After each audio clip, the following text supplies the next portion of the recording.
I don't know why I start these shows with hello, what's up? What's going on, everyone? Zack Miller here. So, I want to tell you guys a scenario about something that I went through or have gone through a couple of times in the last few days, and why I think it's so integral in your day-to-days and why you should implement a very similar strategy. So, I have been going to Home Depot a lot recently. So much so that I think they know me by... I basically should just get a Home Depot shirt that says, my name. Right? And and if you've noticed, I don't normally talk about my personal life, so I'm going to tell you a little bit of a personal life story. And then kind of a bit business-related story. So, I recently bought a house, installing a fence, and all these other things, like a dog door and all these other things associated with, getting a new house, right? So, I was returning, so we built this fence over the last month. It's basically done.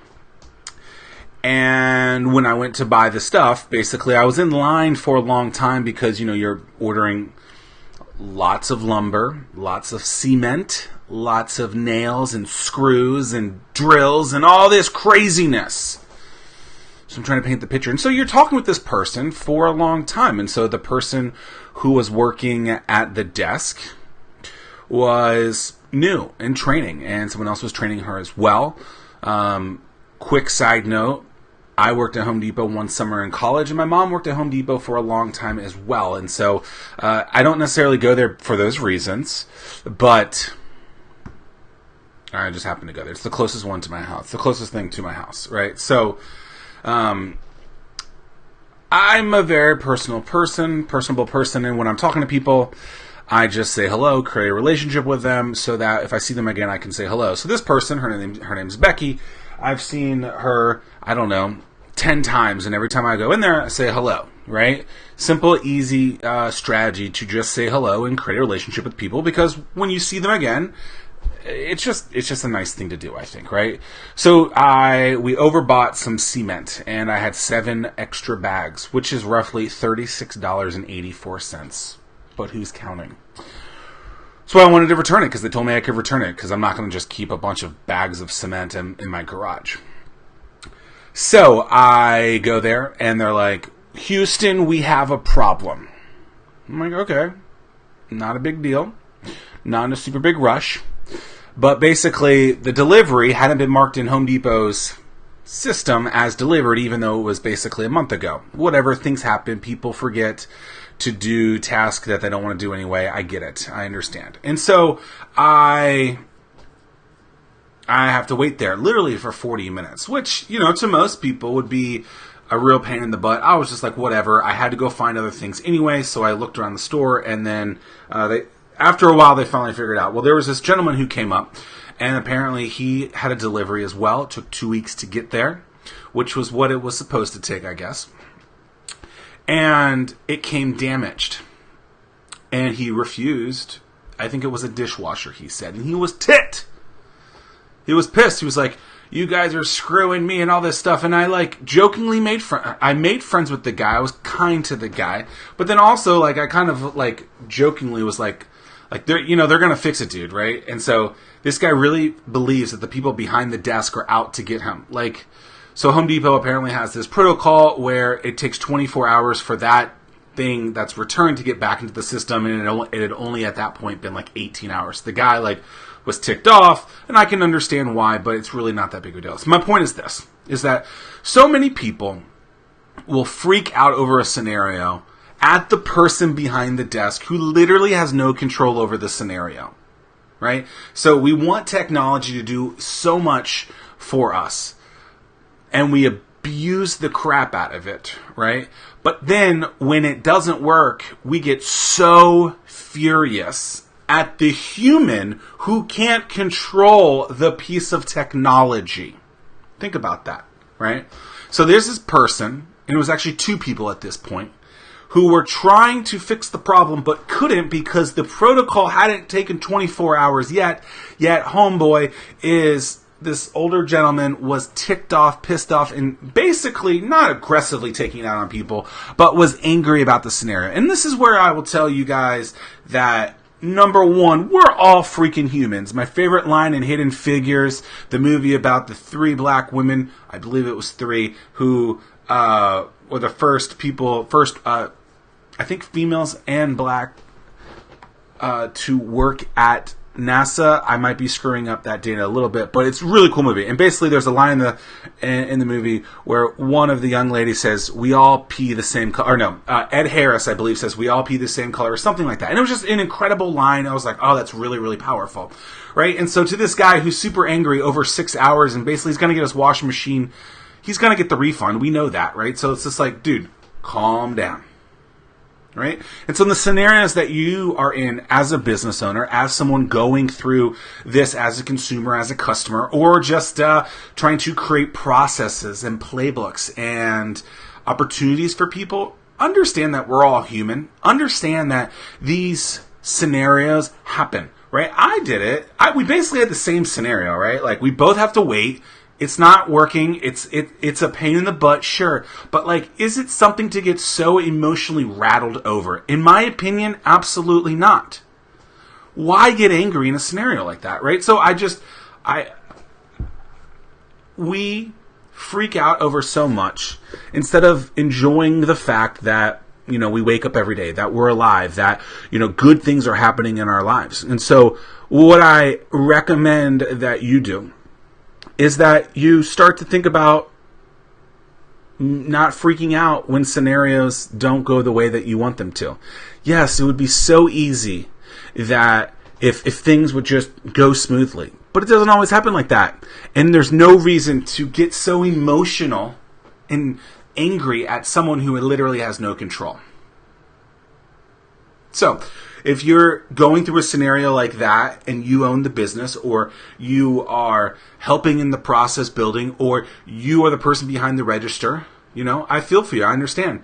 If you're the person on the other side of the register, the customer, you know, think about that person too and realize that they really don't have that much control. If the machine says they can't do it, they can't do it, right? And so maybe there's a manager who can figure it out and go through that. But look, at all times, be kind to people. Be nice to people, right? Because number one, there's no reason to be an absolute buffoon to someone. But then also, like, again, they're human as well. And why should you negatively affect their day? They don't want to, they're not there to, they're not out to get you. They're just not. That's not the case. They don't wake up and go, customer number 4344321 14 22 22 74. When they walk in that door, I am going to go bonkers at them and say, no, I'm going to make your life miserable. I highly doubt that is happening ever. So instead, take a deep breath. Enjoy life and be kind to others. Also, I want to make a note, completely unrelated, that if you have been a longtime fan of watching the show, or listening to any of my content, you've heard me and my rants about Amazon. And by the way, I called it to a T. I said it was going to go to the Northern Virginia, D.C. area or New York City area. And what do you know? They're actually going to both. HK2 is now HK2 and 3. And it's Northern Virginia and New York City. So, when you're wondering who to call, who to know, this guy is the guy who's in the know. I think this is absolutely terrifying as someone who doesn't live in Northern Virginia, though. I think that for the rest of it's already Northern Virginia versus the rest of Virginia. As someone who lives in the rest of Virginia, basically, so everything below Northern Virginia, this is going to have astronomically negative impacts, in my opinion, on everyone else in the rest of Virginia. I think that the amount of money that Amazon is going to get is it's going to be painful. You heard it here first. Then you're going to hear it here now. Like, this definitely worries me for the rest of Virginia, meaning the Northern Virginia part and then the rest of Virginia. So southeastern, southwestern, Richmond, all of those areas.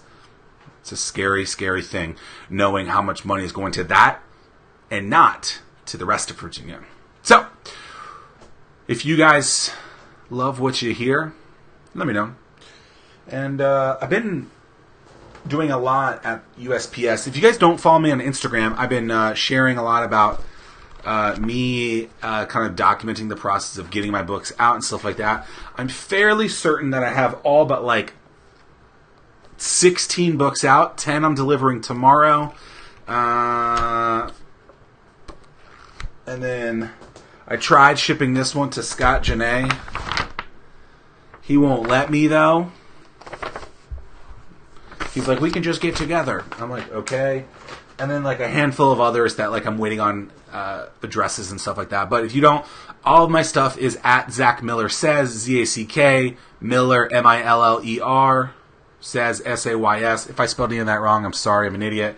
But basically, that's what my handle is on all properties, all social. So on Instagram, I'm doing a lot of like behind the scenes looks and my thoughts.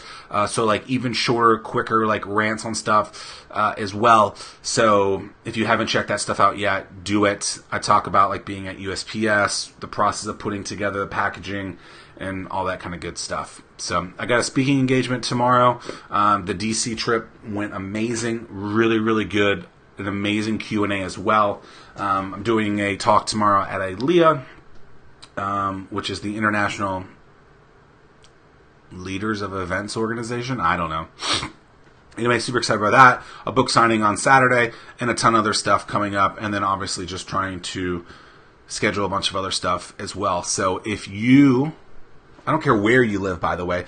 If you want me to come out, do a book signing, if you want me to come out and do a speech, a presentation, a performance, would love to do it.